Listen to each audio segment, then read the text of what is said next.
that. I want to thank my colleagues, Senator Kaine and Senator Blumenthal, who have also been such strong leaders on this issue. And I am here to say that what they are saying, Senator Murray, Senator Blumenthal, Senator Kaine, is right. We need to do something in this country. For the wealthiest people in this country, it was caused by a recession as a result of the greed, recklessness, and illegal behavior on Wall Street.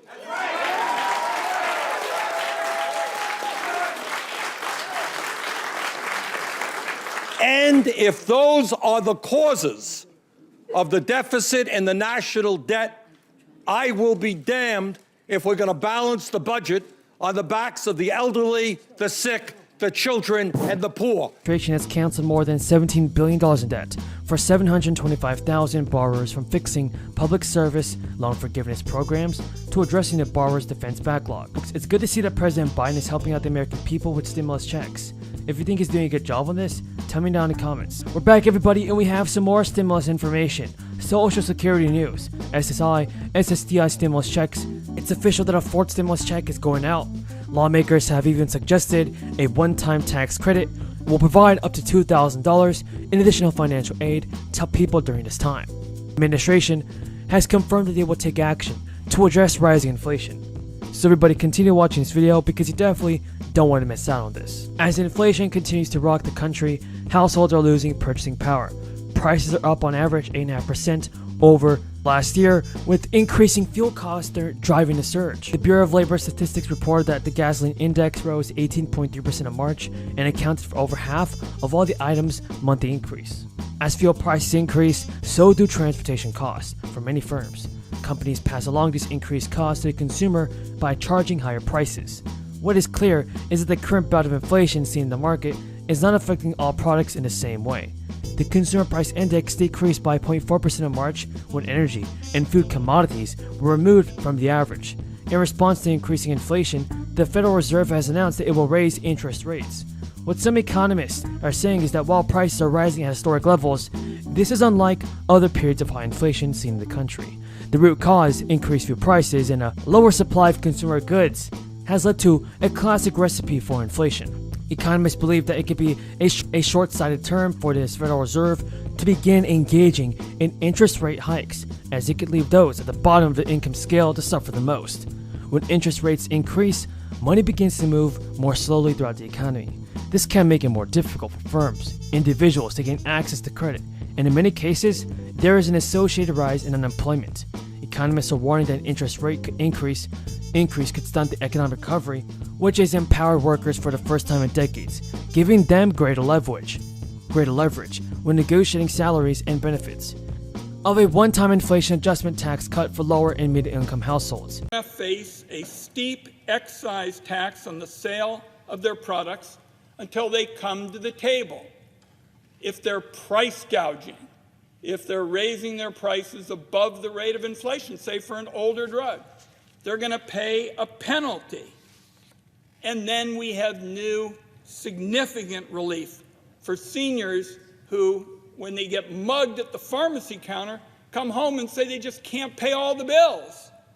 And our legislation puts a new $2,000 out-of-pocket cap on Medicare Part D so that seniors are no longer forced to choose between paying for medicine. During a roundtable with Elizabeth Warren and union leaders, Schumer said there was a false narrative about who student debt cancellation would benefit. Schumer stated, "Let's dispel one awful myth right here. That is not a problem that concerns the wealthy or the Ivy League.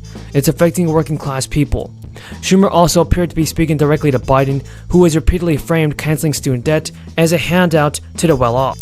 Schumer and lawmakers have made it clear that they will continue to push for student debt cancellation, and the Biden administration is grappling with the fact that the idea of student debt forgiveness infuriates many Americans, including those who never borrowed for their education or went to college. Taxes on employees making more than $400,000. The bill has gained some support, but is so far stalled in Congress. A big update, everybody, for Social Security and stimulus checks. Eligible people can start applying today for additional stimulus assistance, and there are several programs that have been created that are aimed to providing financial help to Americans during this time. Today, people in Connecticut were able to start applying for a tax rebate just for families. The rebate, which was created as part of the budget bill that the governor signed to law last month, provides taxpayers with a state tax rebate of up to $250 per child for a maximum of 3 children. Any Connecticut resident who claimed at least one dependent, 18 or younger, on their 2021 tax return may be eligible as well. And while not everyone was qualified to receive the rebate, the Department of Revenue Services estimated more than 300,000 households can meet eligibility. Those applicants may see the extra money relatively soon. The filer status income threshold is single to married filing separately $100,000 or less and head of households. The rebate is for middle-class families. However, those who have higher income rates may be eligible to receive a reduced rebate based on their income.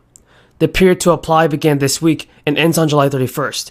The Department of Revenue Services said eligible families should start to receive their rebates in late August, right before the start of the new school year.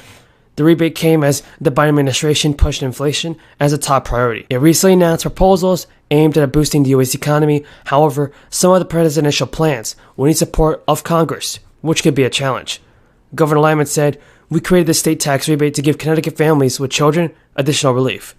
The application period is now open, and I strongly urge all families who claimed at least one dependent child on their 2021 tax return to submit an application as soon as possible, so that this rebate can be sent to you with no delays." When asked about rising inflation, McConnell told reporters, "We're going to have to squeeze this inflation down and get past the problems created by the Democratic government." Fewer Americans applied for jobless aid last week, with the number of Americans collecting unemployment at historically low levels. The Labor Department reported that applications for unemployment benefits fell by 11,000 to 200,000 for the week ending May 28th.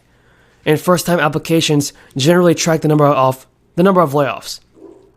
The 4-week average for claims, which evens out some of the weekly volatility, dipped by 500 from the previous week to 206,000. The number of people collecting jobless benefits for the week ending May 21st from the previous week also fell, down to 1.3 million, the fewest since December 1969.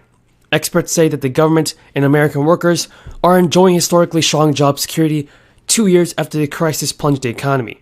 Experts say that American workers Now, weekly applications for unemployment aid have been consistently below the pre-crisis level of 225,000 for most of 2022. Checks of $2,000 per family, which will be a political liability for Democrats if they fall. The governor, who is running for re-election, said the divided legislature should agree to a special session only to approve the checks. Republicans favor permanent income tax cuts this year. And during this year's legislative session, they unsuccessfully pushed to cut the rate in half on the state's bottom income tax bracket. All filers pay at least a portion of their income in that bracket. Since January, Wallace has proposed 3 rebate checks, the check size growing each time. The stimulus checks sent out during the crisis were very popular. Nearly 4 in 5 voters were in support of it, and Democrats rallied behind this in Washington. The popularity of the payments and